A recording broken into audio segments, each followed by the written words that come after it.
What's up, everyone? Welcome back to Every Week We Follow. So today is our weekly thoughts podcast where Gary and I go over the things that happen at the weekend, the things that are coming up, all the general things that we're thinking about Aston Villa.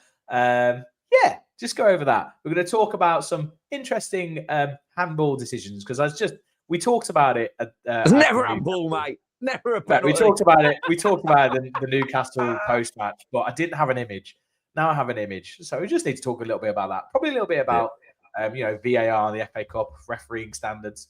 We're also going to touch on the 90s theme or the 90s celebration that went on at Villa Park and how that really drummed up the atmosphere before the game as well. And then we're going to talk a little bit about some of the fixtures coming up, the current league table, look at those around us and look at where, how likely is this potential title push or third or fourth? Where might we finish? So we're going to talk about a few of those things. But first, Gaz, how are you doing, mate? Yeah, mate, I'm buzzing. I'm wearing a black and white shirt just to pay homage to the wonderful Newcastle fans that have all engaged in our media over the weekend. Good luck in the FA Cup, people. Can we all just calm down? Can we just calm down a little bit? I like Newcastle fans, really passionate. We've always had this whole thing where we've said that we've got this parody, this kind of partnership with Newcastle where we're trying to break the top cut, the big cartel, etc. And anyone wants to just chip the comments. Well, mate, it's really interesting, right? Because obviously we've taken 4 points off them, right? We beat them at the end of last season very convincingly, and the majority of comments saying that, don't get me wrong, the engagement's been brilliant from Newcastle fans. I wish all Premier League teams were as engaging as Newcastle fans, right? Yeah. But the moment they've beaten us, all the all the dodgy kind of rah, Villa are shit, rah, all the kind of it's just unbelievable. They just come out the woodwork, and it just shows that within every fan base, as is ours, you get some absolute fucking dickheads, right? Or as someone called you, Gary, a jibhead. Yeah, jibhead. What's a jibhead? I was like, is it an autocorrect? Is he meant to put knobhead or something? He's just come up with jibhead. It's got to be knobhead. Mate, he's not wrong though, is he? So I'll give it to you. Honestly, what? So this is the thing, right? This is the thing. So I was saying this to you before, I bet, that obviously majority of people, I think, with YouTube videos or any kind of content, they look at the thumbnail and the words on the thumbnail. So obviously that's massively clickbaity.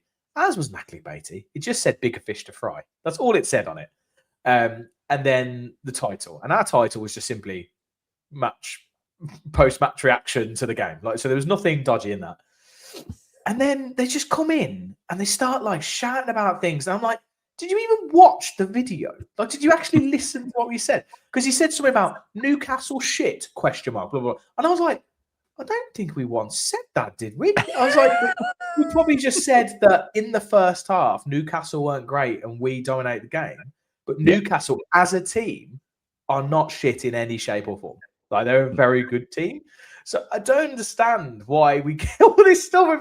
I'm just literally well, no, that's not what we said. I don't understand. I like it. No, you Newcastle fans, you're wrong. No.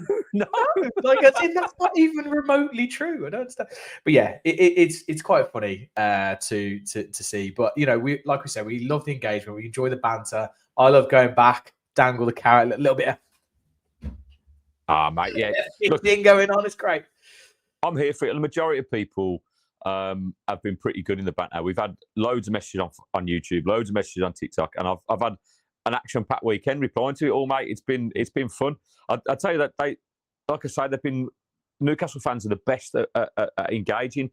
I will just say one thing, Newcastle fans: sob on the tyne, right, is an insult that directly relates to you. Because Paul Gascoigne once sung a really cheesy song called Fog on the Tyne. So it's a parody on that, right? You saying sob on the Hulk makes no fucking sense at all. Also, learn to spell Hulk before you come in at an insult. I don't understand.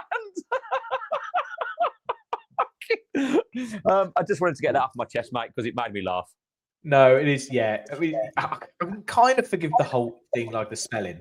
because it's like, it's not a, you don't expect it to be an E at the end, but just the Jokers it just didn't make sense because there's no rhyme, there's no parody. It's just you're just replacing a word with a completely unrelated word, and it's not even.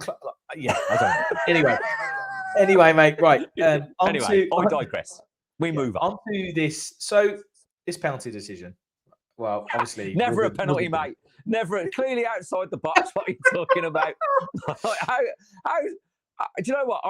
In fact, I don't even know why they give a free kick for this. This is unbelievable. It should have just been play on. What? So, like I said to you, the ref is just out of shot on the right-hand side. So he's quite close to it. So he's looking and he can see the angle. He can see where it is. And then you got the lino who's in line, well, just off the picture on the left-hand side, which is happening. And he can see it. And then the ref gives the free kick pretty much where Trippier is, where he's kicking the ball. I don't understand. And I think the thing is, in that game, I think the quality of officiating in that game was horrendous in general. Yeah, it was. And now you got, obviously the classic thing, people are coming out calling for VAR in the FA Cup. And it's like, no. So, like, you only call for it and don't moan about it when it works for you, right? So, yeah, no one wants. I actually loved it. The fact we scored, and then I looked at it, I was like, oh, he's offside in the replay. I was like, oh no VAR. And I was into it. I could just celebrate the goal and enjoy it. It was fantastic. I was like, this is great. VAR is horrible. VAR as a thing, I don't think is horrible. Obviously, we always talk about it's the way it's implemented, right? And the way it works. That's the problem. But things like this, I think VAR should basically just not. This is the way it should work, right? VAR should not be involved, other than for things like this. Like 100%. This is where it should be there, not some kind of subjective rule on the hand being away from it. This is obviously handball. It's obviously in the box. Mate, as poor as the officiating was, I would take those decisions, even if they'd gone against us, than 8 minutes of fucking two other people looking at endless replays and still getting to the wrong decision, right? And not being able to say it, because ultimately now that ref can be demoted, right? Put on a training course, right? And come back hopefully better, right? Ultimately, yes, I get it, but it didn't change the outcome of the game. Newcastle still won, right? So that's okay. If they hadn't, it would have been. Yeah, and it's more controversial. Our comments would have lit up. Yeah, but what I'm saying, I'd much prefer the human error element of it than watching VAR make a decision and not being able to celebrate the goal, like you say. The atmosphere at Villa Park on Saturday, so this is fair play to Newcastle fans as well, was absolutely superb. I don't care what anyone says. Right, it was banging. The Villa fans kept going even when we were losing. It was probably one of the best atmospheres I've been to for a while. We've been banging on about that for a few weeks, haven't we, about getting behind the team, and they did that. And I just think it's generally because it's probably generally better at night. But I don't think that happens if that goal's disallowed. For instance, it's checked with VAR. The fact that we could celebrate our goal, yes, it was offside, 100%, right. But again, what I think the more concerning thing is that it's clear to see that there seems to be an agenda of that VAR's obviously VAR's amazing. We need it, but rather than focusing on actually the standard of the refereeing is now they're too reliant on VAR. And the way it should work, as we've always said, is let them referee the game. If they make mistakes like they made on Saturday, no, it's wrong, it's a penalty. No, it's offside. You've made a mistake. Let the officials officiate, and you get in when there's been a clear and obvious error, which there was twice. It's so simple. I don't understand. But now, all of us said over the weekend is, we need VAR. VAR is essential for the game to develop, and it's fucking not. It's ruined it for me. Like it's like you said at the start. It's how it's implemented is the key. And at the moment, until it's used properly, I'd much rather have 2-3 shitty officials that you can replace than a fucking 8-minute delay. Well, so because the offsides are the big one, aren't they? The offsides, and sometimes these penalty handballs where it's like, was it away from his arm, or was it away from his player? And I think the way it should always work, and I don't understand why they don't just look at this and go, yes, let's just do that. Where you look at a replay once and you kind of go, yeah, that's obviously offside. Or you look at a replay once, you go, yeah, that's obviously handball. If you're sitting there and you're having to zoom in, you got to get lines out and all this, then you're going too far.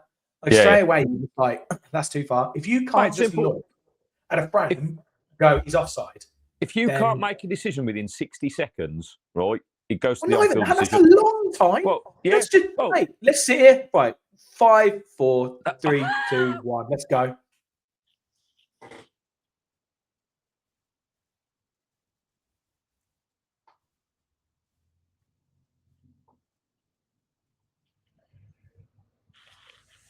I mean, that's 10 seconds. I can't hold on for 60 seconds. Yeah, but mate, we've got ADHD, right? So what you need is, what you need is, you need neurodivergent. That was the most uncomfortable 10 seconds of my life.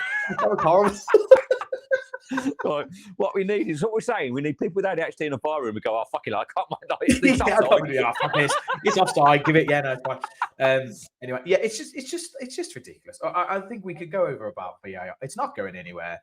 Apparently, they want to actually bring it in for more things. I don't know if it's. I think they said maybe at the World Cup or maybe the Euro. I can't remember what it was. I heard on TalkSport they were talking about. Apparently, they want to add it to other things like throw-ins and stuff. I'm just like, this is ridiculous. You can't. What's the point? What's the point in having a ref on the pitch? Why is he there? Just again, let them officiate. If he makes a mistake, tell him he's made a mistake, so he gets the right decision. So if he gives a throw in the wrong way, VAR goes, no, it's the other way. You go, it's the other way. Yeah. Just like what the thing is that's what they do, right? As in, like, they go, you've made a mistake. But the problem is that it takes 5 minutes to look at that, and they look at it in too much detail, and it's like because I just think now the reason it takes so long, and there's so many that I've looked at and gone, that is miles offside, and it's taken like 2 minutes still or something, and then they put the picture up with the lines. I'm like, look, it's miles off. Yeah, because mate, they're so terrified of getting something wrong.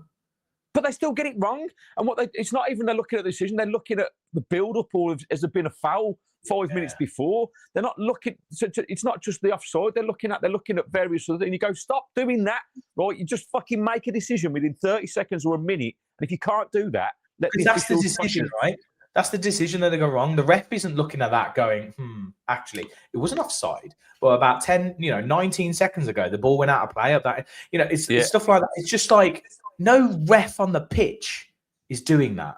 So why are you doing that You're re-officiating the game. Do you know what I mean? Yeah. Just to get an outcome that whether it's correct or wrong, but like it's look, oh mate, it's frustrating because it's got a place in the game, and it just needs to be used correctly. And I think it's killing the game because it just feels makes it feel corrupt. Well, okay. So there's a couple of things. So one is that they now have more control over decisions. As in, like you're saying, around like potential corruption or conspiracy, there's 2 or 3 people, and all you need is one of those to be heavily influenced somewhere.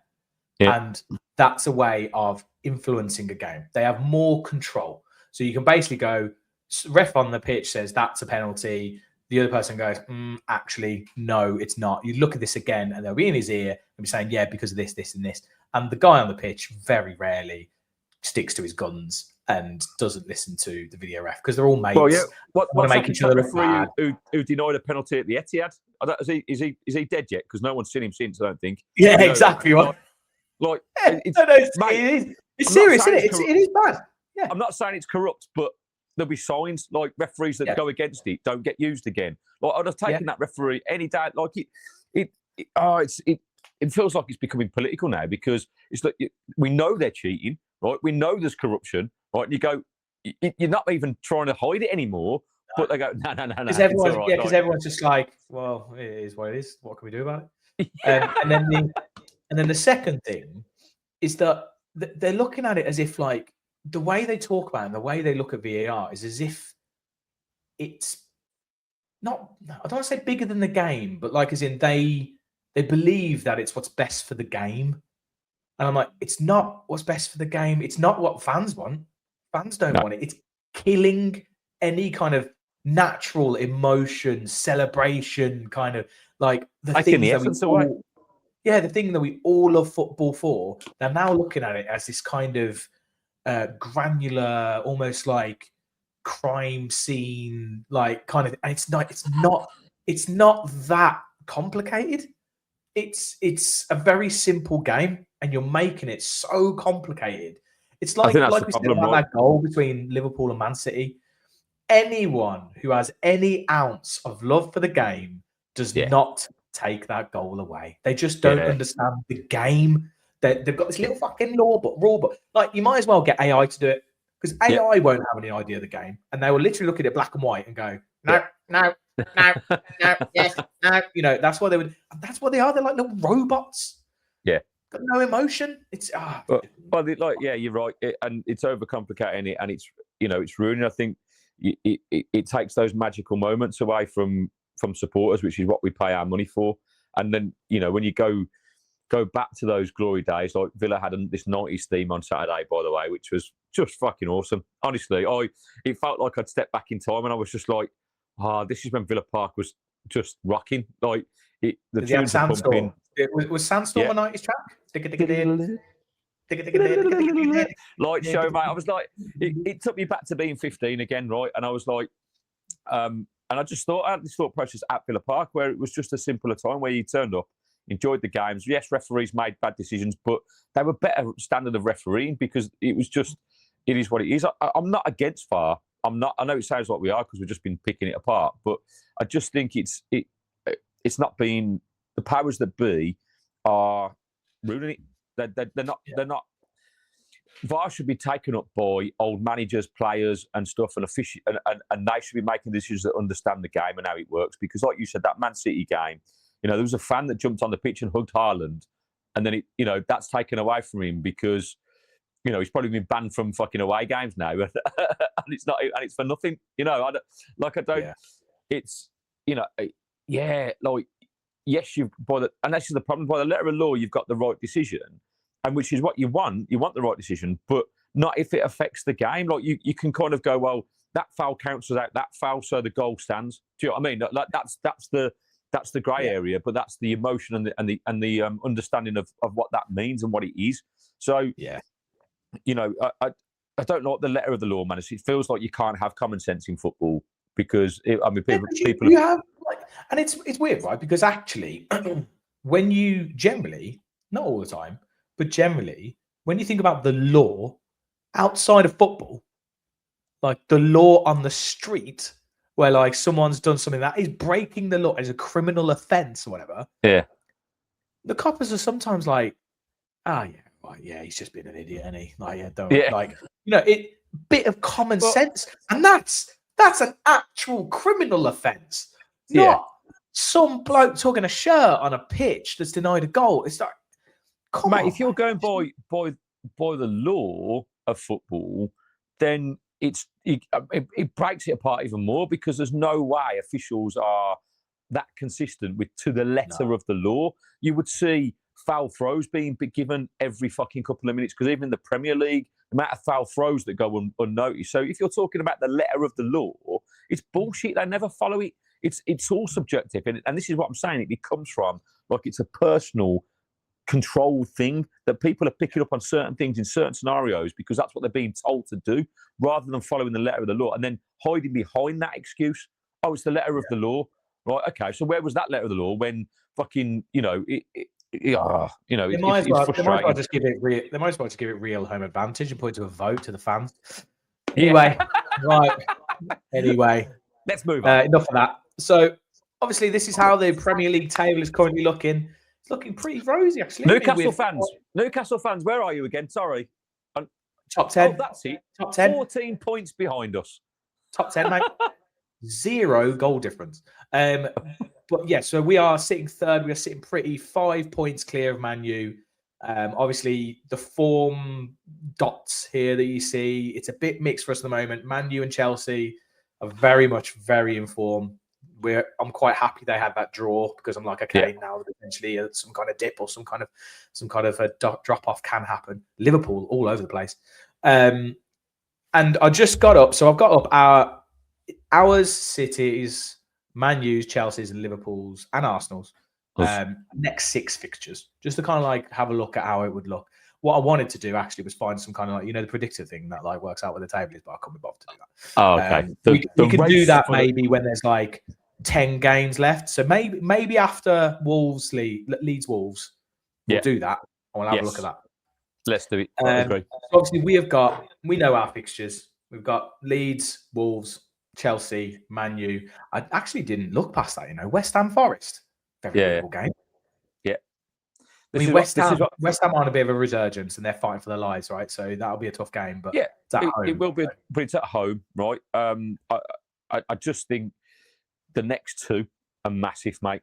They are huge because if we win those 2 games, it makes the next 2 kind of free hits almost, right? Because you go into the next 2 and think, well, we'll beat West Ham and Forest.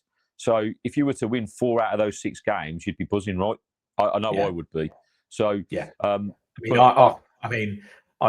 makes me feel sick looking at Forest, right? Because it's a bit of a derby game for me. So it's like that's my Blues Villa, with all my in-laws, and it recently hasn't ended that great for me. But like, I'm hoping we.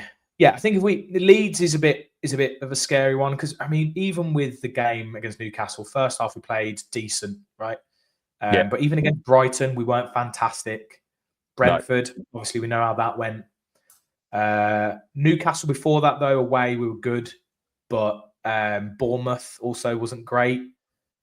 So we haven't been playing amazing. And Leeds are on a bit of form. I say they're on a bit of form. They've actually drew 5 of their last 6 or something, but they look good. So I do worry a bit about their press and their energy. Here's where I'm at with it, mate. I really feel, just like it's been this season, this is not about how we play now, right? This is about grinding out results. And it's something that we've done really well this season. That's something we haven't done in previous seasons. So I don't give a fuck how we play between now and the end of the season, as long as we win the game. Right, it's just get the job done. And I've seen enough in most of the games, despite how poor we were, that we've got over the Bournemouth game away. We were okay first half, mate. Second half appalling, but we didn't lose the game. Right, could have easily lost the game. Bournemouth probably should have won it. We didn't. Right, we get a point on the road, not a problem. We then beat Brighton at home in the league. Fine. We lose to Newcastle. Right, it's neither there. It was kind of changes we made. It felt like to me that we weren't trying to win the game. We didn't play a low block after half time to try and frustrate them. We just kept trying to get them on the counter attack. I still think we would have won the game if it was 11-11 because we were pretty much in control that first half. So I thought so. Look, fair play to Newcastle. They moved the ball really well second half and tore us apart. But we didn't try and defend like a team that wanted to go through. Like if you remember that when we lost to Brentford got a goal lead and fucking they weren't giving that up for anything. That wasn't happening. If he wanted that, he'd have brought Tyrone Mings on at half time and just said, right, park the bus and don't let them have any space. He didn't do that. He brought on attacking players to try and get a counter-attacking goal. It showed to me that this wasn't a priority game. However much he says that it is, we all know, and I don't care what any Villa fan says, I get annoyed about them going, you know what you're talking about? It's all about trophies. Fuck off. It's about being stability. I do not want to be back in the fucking bottom ends of the table fighting relegation because we haven't fucking invested properly. Right? Our owners know what we're doing. And if you think the FA Cup's a priority at the moment, it's not. It will be when we can compete on all fronts. Give it 3 seasons and we'll be fucking putting out strong teams to try and win the FA Cup. But for now, it's about stability and making sure we're getting the income to fucking grow. Right? It was something like, I heard on TalkSport this morning, I think across the games, there was 182 team changes. Yeah, mate. 182 player changes. That's I'm not a massive fan of Goldridge, but he summed it up pretty well in about Villa and Newcastle. I saw that. He was like, FA Cup is shit. It's shit. It's shit. Look, both Newcastle and Villa, we've got bigger fish to fry. Newcastle are more worried about the Champions League and probably should be. We're more worried about the Europa League and the league. You make the changes. It's not like the top teams don't. It's become like the Carabao Cup in a way. It's a Mickey Mouse trophy now. Don't get me wrong, right? I love the FA Cup, and I've said this so many times. It was in that fucking annual event in our house. The country slowed down. It used to be probably the biggest game in world football because it was almost felt like it was bigger than the league. Do you know what I mean? Like the league was what was a league, but until the post Premier League era, certainly. So from kind of like 88, 89, 90 up to 92 before the Premier League, like it was fucking massive, mate. The fact that the semi-finals were played at neutral grounds and it was unbelievable. But now, because of money, because of the Champions League, because of European competition and what it means to clubs, they don't take it seriously. It's great for the lower league stuff, right? Yes, because that's the football pyramid and getting to that's what it's designed for, and that's what Mansfield, Macclesfield, all these teams, brilliant. They get money from it, and that's what it's about for them. It's about money, right? And so when it's just there's levels to this game. So don't tell me that the FA Cup's important. Yes, silverware is important for the Villa. 30 years without a trophy is unacceptable for a club of our size. But like, just be patient. If we win the Europa League, well, I'm not like if we don't. Like someone said to me in the comments that on TikTok that, well, if you don't win anything this season, what happens? And I go, well, we keep going. The plan is to keep stability. Yeah. Like we've had such success in keeping where we are. Like, yes, we may lose players if we don't get Champions League, but if we don't win the Europa League, I'm convinced if we win the next 2 games, we'll finish in the top 4 and get Champions League that way. And I think the players will stay. I think they're bought into it if they're playing at the highest level. But if we don't get Champions League, then that changes it all. But even then, let's say we don't get Champions League, let's say we don't win the Europa League and we finish outside the top 4, as long as you keep our owners and Unai Emery, give Unai Emery any player and he's going to make them better. It starts again, right? It's all about the growth and long-term connection to it, while we can still build a global brand. You can do that. Spurs did it without being successful, right? So we can do it. People need to wake up and see what the bigger picture is in this scenario. We know that's not the way people think nowadays, are they? It's all about the here and now. Like I said, we went on an 11-game match winning streak, and then we lose a couple of games and draw a game and win a game, and all of a sudden the wheels have completely fell off our season. We're going to get relegated or something. It's just bonkers. But the only thing I want to see change is Ollie Watkins just either sitting on the bench for the rest of his career, right, at Villa, see it out and come on as a bit part player, or leave the club. Because honestly, he came on at the weekend and I was like, please put Tammy back on. Like, he walked around the pitch like he couldn't give a fuck. I know that the game was more or less over, but like I don't know what's wrong with him. Like, that's my only criticism. That's the only thing that I ever want for the Villa now. We need to upgrade. And Tammy, for me, on Saturday, showed great. I thought it was good. Yeah, it was good. It'll be interesting. I mean, obviously, we'll do the preview for Leeds. It'll be interesting to see who starts up front against Leeds, but I fully expect it probably to be Ollie. One thing I was going to say is because there was, I think I was looking at the FA Cup and you were talking about the money and we're talking about the teams changing and stuff. And like we said, I think the only teams that can actually, and the reason they go strong is because they're not strong, is that they've got a strong squad and they've got players that they can bring in who are still strong. Is your Arsenal, your City, and that's why they're battering teams 4-0, 9-0, 7. All this kind of thing, because even their second string is strong, so they can do it. And I was looking at the prize money, and I think it was like this round. I think it was like 250 grand. I think if you got through, it's like, well, what? It's fucking pointless, isn't it? For the art team. So like, and people are going like, what do you do to make it better and stuff? I'm like, well, I mean, I think the only way you can do it is if you go, well, if you win the FA Cup, you get Champions League, not Europa League. Yeah. I think that way people will be like, okay, yeah, I'm going for this because it's a way in.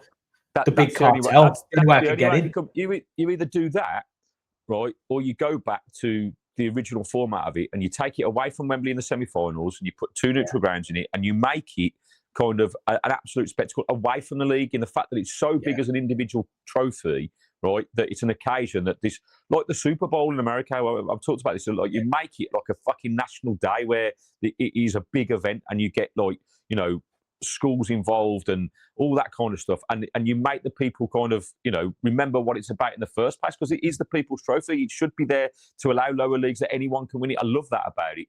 But the fact of the matter is, it's not even advertised as something that is spectacular anymore. Like, when FA Cup final day for me was, from 12 o'clock, you're watching the buses arrive. It didn't matter who the teams were. Villa were not even on Sky. Right? I'm not saying it should be on Sky. I'm not saying all football should be on Sky, but Sky can't even be bothered to pay for it. Yeah. So it's like they're just like, no one's really watching it. Like, we're happy to not have it. Like, we'll have women's WSL instead. We've probably got more people watching that over the season. So yeah, I don't know. Anyway, anywho, right. Next 6 games. So obviously there are next 6 games, but at the same time, Arsenal. So Arsenal got Wolves and Spurs, mate. That's Spurs. Oh, and then Chelsea. I tell you what, it's a little tricky little run Arsenal got there. Everton, no easy game. They've also got City in the cup, but they have got City to play as well. People talking about Arsenal like running away with this, and they've got the title sewn up. Tell you what, they haven't, mate. No, they have not. I'm so determined. I am so 100% convinced they will not finish top 3. I'm saying it. I've said it for weeks. Sorry, top two. They won't finish top 2. I've been saying it for weeks. They will not finish top 2, and I'm just convinced of it. I'm convinced we'll leapfrog them. I know the Arsenal fans are coming for you, mate. I can feel it already. They're bring it on, mate. Because honestly, because Spurs is a tricky game. Spurs are going to have a new manager in at the helm, and it's at Spurs. He's going to want like some kind of response from them. Well, and then, it's a game where he can put his mark on his legacy, right, in terms of starting. So, yeah, you're right. New manager bounce could have an impact on that. Then they've got Wolves ain't going to be easy. Wolves are just going to park the bus, mate. They're going to just like... mate, they'll destroy Wolves. Just like they will. Wolves are shit. They are. I can't see anything but an Arsenal win for that one. But the Spurs-Chelsea game, and even Brighton away, right? Brighton away is not an easy game. They've been...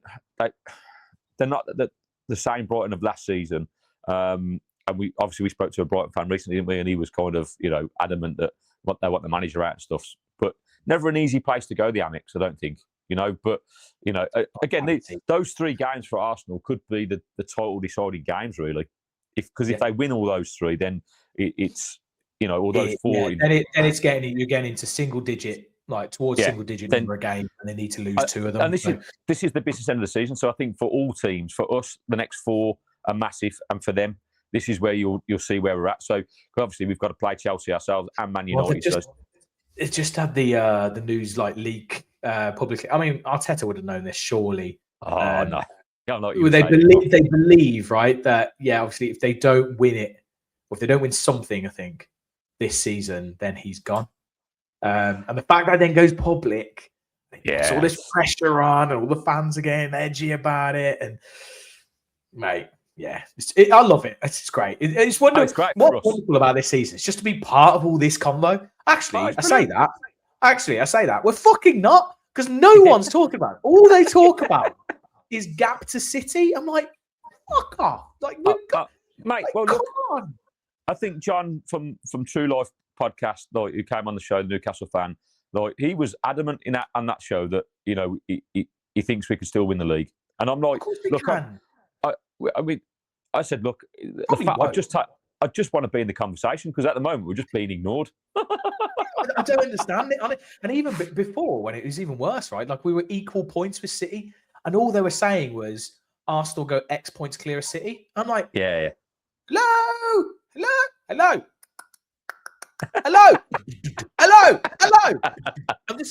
It's actually sorry. No, there's no sound, is there? You're just going. That's all that's happening. Absolutely ridiculous. Right. Anyway, someone's definitely going to take that and do something dodgy with it, am I? Right. Right. City. Okay. I'm going to take that and do something with it. Yeah. City, Newcastle. That's not an easy game. I mean, it's at the Etihad, though, so you'd like to think City will have enough. But that's a tough game. Come on, Newcastle. Let's show us. If you're as good as you say you are, right? Let's see you do something away at Man City. After that, that's a pretty simple run for them, if I'm honest. Look, that looks fair. I think Man City are going to win the league, mate. Yeah. That's why I think Arsenal won't finish top 2, because I think we'll overtake them. Yeah, I hope we do, because, and I'll tell you what, mate, that show at the end of the season when I'm going on Arsenal fans big time, because they've been fucking horrible this season. Yeah. Absolutely horrible. If we're anywhere near them, even if we're like 2 points off them or 3 or something like that, I'm going to go mad at them, because I'm going to literally you guys were literally saying we finished the season this close on you. Like, fuck off. Like, and we've literally spent bugger all. And we've spent bugger all over the last 4 seasons with a manager who you believe is absolute trash. I'm just like, It's arguably been, bar the 92 season, the first Premier League season, our best season in the Premier League. Yeah. Right. And so for all the Villa fans that are kind of like, oh, we're falling off. We're not in a total challenge. Like, mate, just go back and look over the Premier League era where we finished the points we've been on at this stage in the season, with the money that we've spent. Right. Yeah. In the summer transfer window, we spent 31 million. Right, compared to Newcastle, who spent 200. Before people start jumping out of saying we've spent money, yes, we have, but we've sold. So we've only spent to replace. We haven't. We haven't spent to expand. We've spent to replace. So people need to remember that when people go, "Oh, you've spent 250, 300 million or whatever over that," and it's like, yeah, but we've sold We've sold more than that, and we've sold some of our biggest players we didn't want to sell. So and we have to loan them back in to help us out. It's crazy. Yeah, mate. Anyone that comes in with that argument who's spent doesn't know what they're talking about and doesn't know what's going on at the Villa. Like, I think football people will understand that what Unai Emery has done this season is nothing short of a fucking miracle. The fact that we are third in the league with the squad that we've got, is unbelievable. It's unbelievable. It shouldn't be happening, right? I don't understand how it's, and this is why I can't understand it when people moan about it. It's just when people moan about performances or our form, and I'm just like, God, like honestly, what?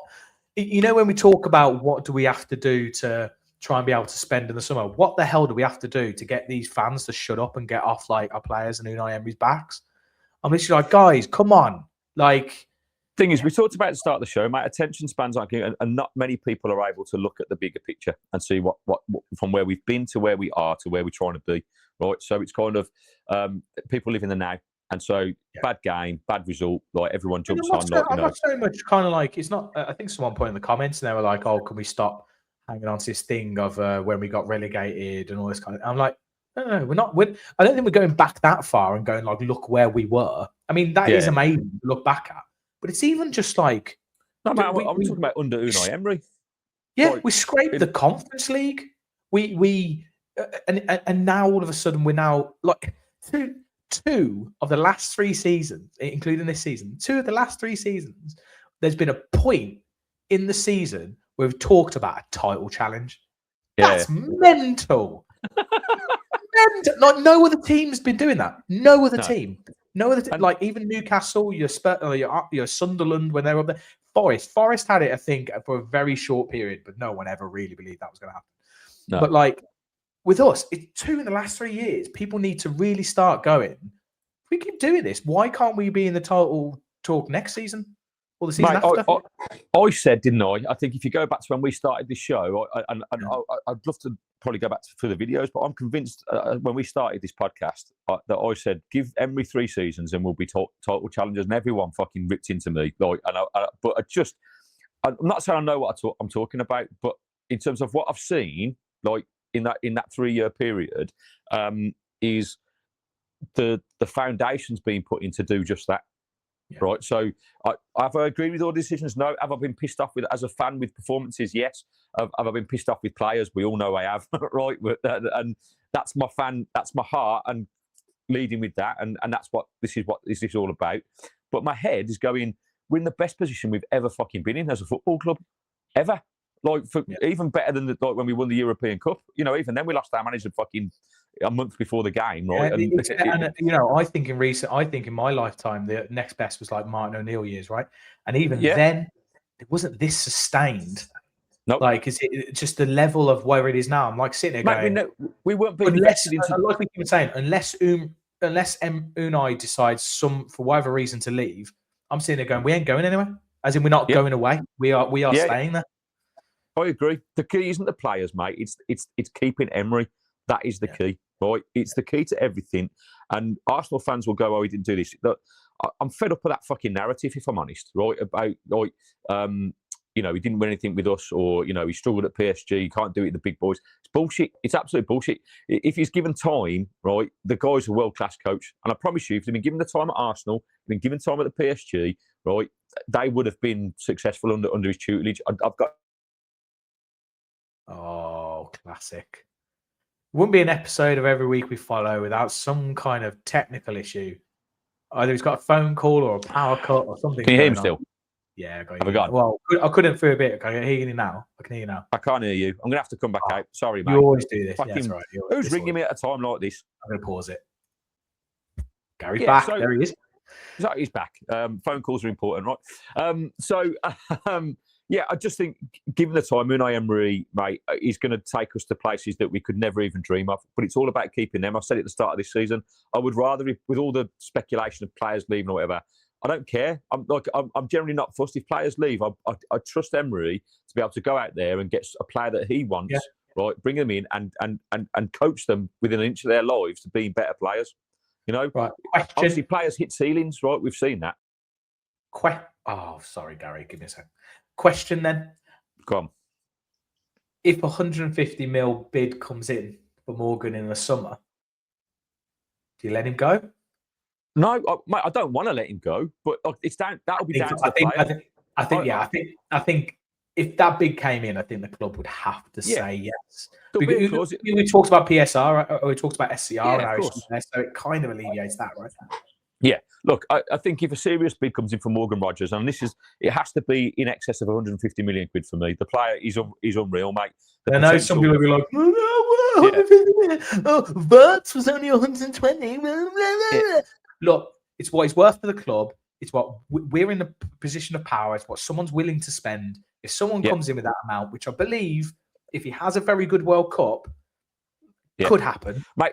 If he plays at the World Cup, it's minimum 150 million quid, a minimum, because he's a phenomenal player. There has to be the release clause, you know, because all these contracts, he's signed a new contract, right? All these contracts will have a release clause, and it's got to be around 150.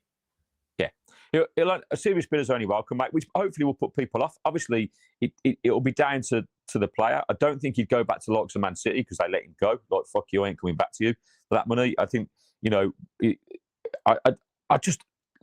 Listening to Morgan Rogers talk, I know he's had a couple of slip-ups where he's you know, they've tried to pick it apart as if he wants to leave. But when you listen to the whole interviews about stuff, the way he talks about Unai Emery and what we're doing, like, it says to me that he's committed to the course. It could all obviously be bullshit. And if that money comes in, obviously, he'll be tempted, right? Because he's going to be offered mega money.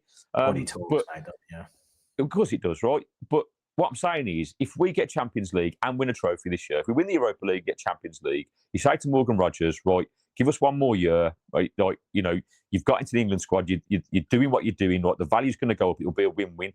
Like, the choice will then be yours if you want to stay. Because, like I said, if you could promise him all the money in the world, because if you get to Champions League next season with him, right, the shackles start to come off with what we can spend, right? And you can start.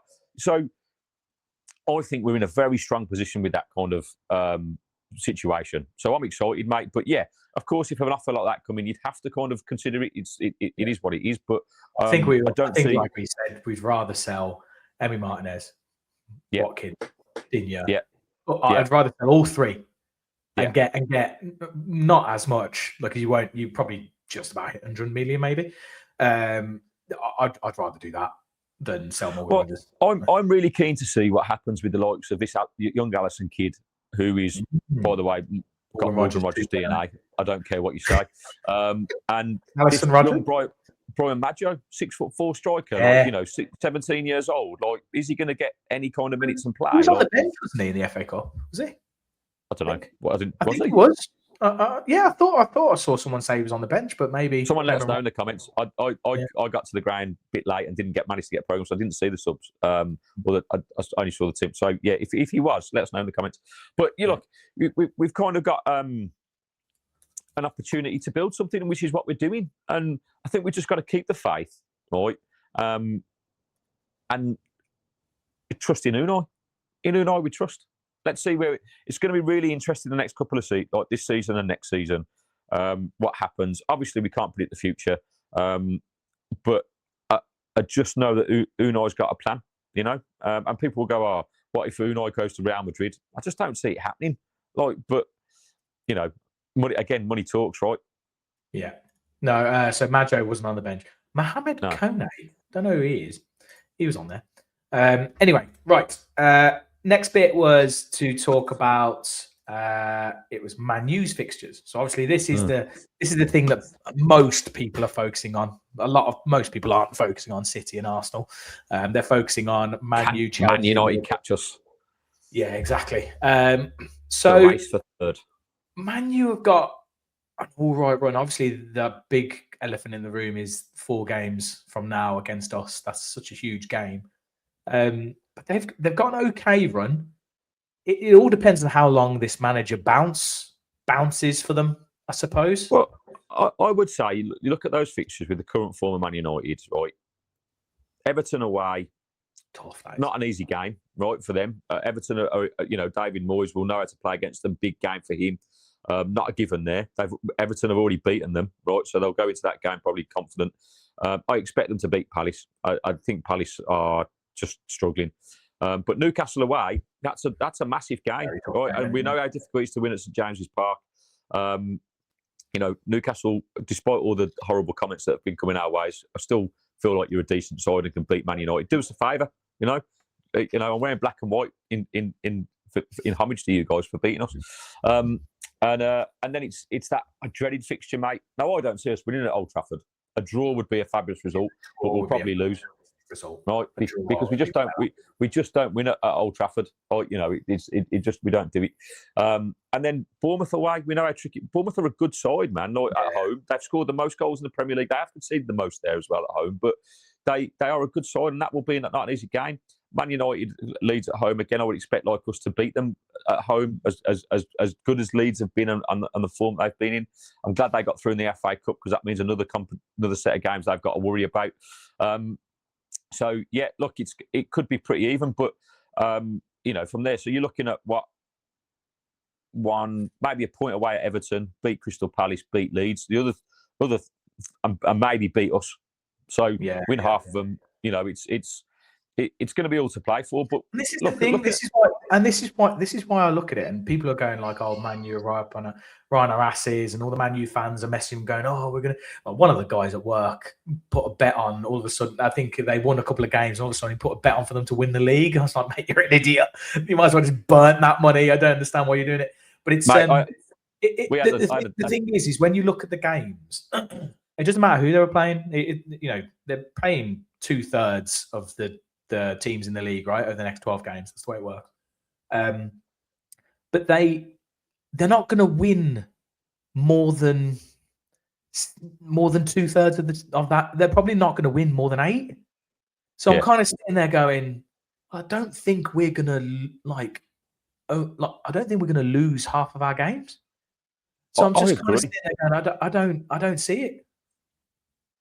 Look, it could happen, but I think it's unlikely under Unai. I just don't see us dropping off that much, particularly when we've got, as we get into this business end of the season, like March and April, we've got Yuri and McGinn coming back. Like, it's going to be a massive boost for us, mate. Like, it is. Like, I think it's going to play into our favour. I do. So, yeah, we may well lose 2 or 3 games between now and the end of the season, but I think we'll probably get results in the rest, win and draw in the games, and it'll be enough with the 5-point gap that we've got. So. It'd be lovely to have the last 2 or 3 games of the season, Champions League secured. That chant just going on. It's like, is this the way to Barcelona? Bayern Munich, Lazio Roma. Yes, mate, that's what we need. Champions League awaits for us. Obviously, next, other than that, Chelsea again, tough run. Honestly, I don't know. This is why I'm sitting here, but. I don't know. I could be eating my words in a month or 2's time, but I just Arsenal, us, Newcastle, Everton away, City. Yeah, that's a massive, really hard run. I can't see them winning more than half. If Chelsea win those games, mate, then they deserve to be where they finish in it because that'll be unbelievable, right? But 100%. I think Rossini will be exposed in these games. I think this is no disrespect to him, right? But I just think with the experience he's got, I just don't see him getting those results. I don't see them beating Arsenal. I don't see them beating City. I don't see them beating us at home, if I'm honest. Right? As good as they may be, I think we'll have too much for them. And then again, Newcastle could will have a part to play in this. Those are tough games. Everton away as well. Everton at the Hill Dickinson are difficult. They're difficult. Very good at home. Well, I think they're draw specialists at home, aren't they? Everton. Like they don't lose. They don't win many, but they are difficult to beat. I think they've drawn quite a few games there. Yes, they've had a few upsetting results against Brentford and co. And I think Newcastle beat them there as well, right? But I mean, they're up here, right? They're 8th. Yeah, they're 8th. So they're challenging for Europe, mate. Like it's between, look at them, Brentford and Liverpool. It's so close. Like, this is what I'm saying. The end of the when we get to past the next 2 games, we're going to know what teams are fighting for, right? I think for us, I think it's the next 2 games are important, but I think it's the next 4 games we know where everything's sitting. I think at that point we'll know, are Man U really on our tails? Have they potentially even leapfrogged us or something? Where are Liverpool? How close? Or is it Brentford? That actually over. I think how far are we from 5th? I think that in the next 4 games, we'll know. 100%. This is the key part of the season. This is like a mini league now. Get results in these next 4 games, and I think it's ours, like, completely. And then, I think arguably with the easiest run over the next 6, but with the most inconsistent form, is Liverpool. So they've got Forest away. Should be winning that. Forest are in all kinds of hell. Obviously, they've got a new manager. Free fall, aren't they? Yeah, they've got a new manager, Vitor Pereira. Their 4th manager of the season. Well, mate, if he loses all them, it'll be the 5th one. Yeah, exactly right. Liverpool then got West Ham at home. You'd expect them to win that. Wolves away. You'd expect them to win that. Spurs at home. We don't know. Spurs being Spursy. Brighton away, difficult game. Fulham at home. I'm looking at this going, they should be winning at least 4. Yeah. I agree. And so Liverpool will tighten up that gap. But the gap is 8 points. 8 points. They have to win 3 more than us in the last 12 games of the season. And like we said, if we do get into a good position, if we get into the same position it is now over the next 4 games, and there's 8 games left, if it gets to that point, right, I'm doing a podcast naked because literally it's not happening.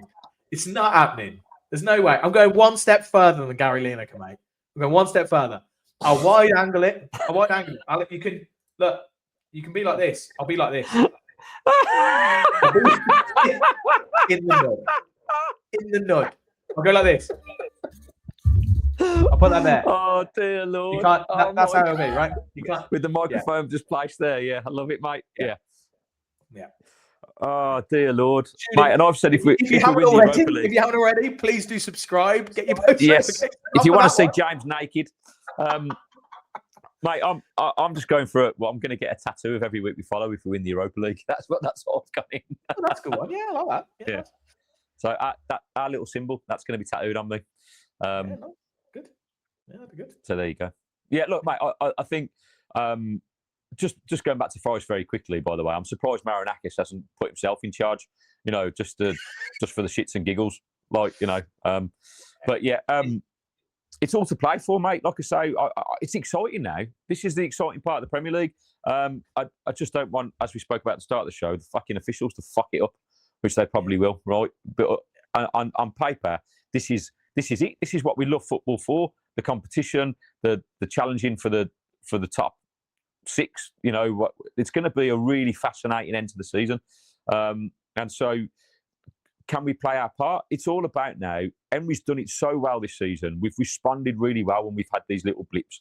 And now these next 4 games are huge.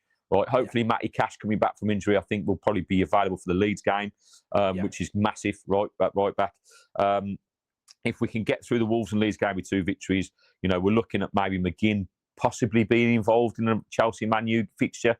So it's all to play for. Yeah, I'm excited, mate. I'm excited. Oh, I tell you what else is exciting, right? And I don't know how true this is, right? But I'm taking it at face value, and it is the internet, but we'll take it at face value, right? So there's a guy who's on my TikTok, right, who comes on my lives occasionally, and he claims that he's a nutritionist. Guy. Yeah, right. So anyway, he said to me, "We've got a bit of in the know, guys. Apparently, with it." No, but he came onto my live. Was it yesterday? Yeah, it was yesterday. And obviously, he said, "Oh, I saw you on Sky TV after the game," and I was like, "Yeah, sorry about the just drifting out." Yeah. But what's going on? So, yeah. And he was like, he said, "You'll never believe it, but one of the players was watching your reaction video to the Brighton game," and I was like, "Who?" Shut and up. he was like, "No, he was like, "I'll give you a clue," and he just put an ice face, and I was like, "Fuck off, that's Morgan Rogers." And I was like, No, he wasn't. No, shut up. No, he wasn't. And I was like, "Nah, I don't. But if it's true, mate, that's fucking mad." Well, and he did say, he said, "Look, all the players have got TikTok. Obviously, you won't know who they are because they're under pseudonyms and fucking, various names, whatever. And that's mad. Like, it is mad, right?" And I just went, "I apologise for the Watkins comments, but I think it's just, it is what it is." I stand by him. And that's just crazy. Imagine if fucking Morgan Rogers watching my ugly face celebrate against Brighton going, "Fucking hell, what's going on?" Or Mings and Bailey having a cuddle in the corner.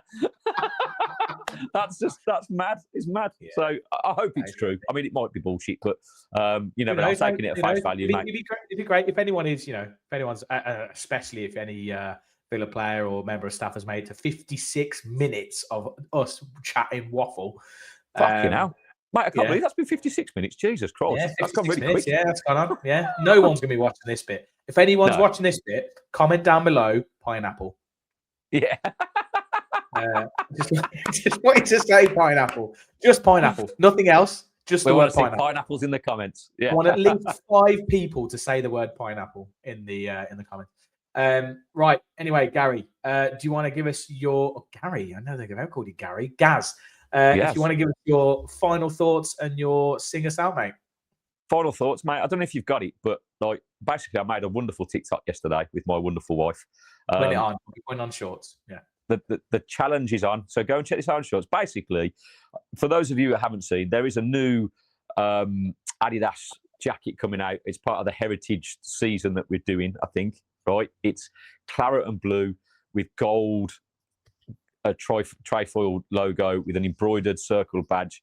It is a thing of beauty, right? Now, obviously, we know this is going to be an extortionate amount of money because it's going to be 100 quid minimum, right? It may even be a little bit more probably because it's going to be right. Yeah. So, obviously, because I'm a fucking, marketer's dream, I have to have this.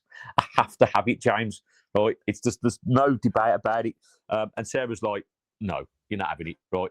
Not forking out 100 quid for a fucking jacket. I've just spent like £7,000 on you for Villa stuff. You've got every fucking shirt. You've got the Terry Sycon's tracksuit. You've got the drill top. You've got the special, right? Like, you're taking the piss."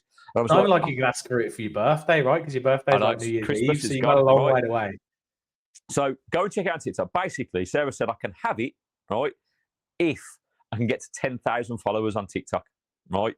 Now, current count, let's have a look because we've been on for an hour. Let's see what we're at. 7,787, right? So we only need another third increase, Yes.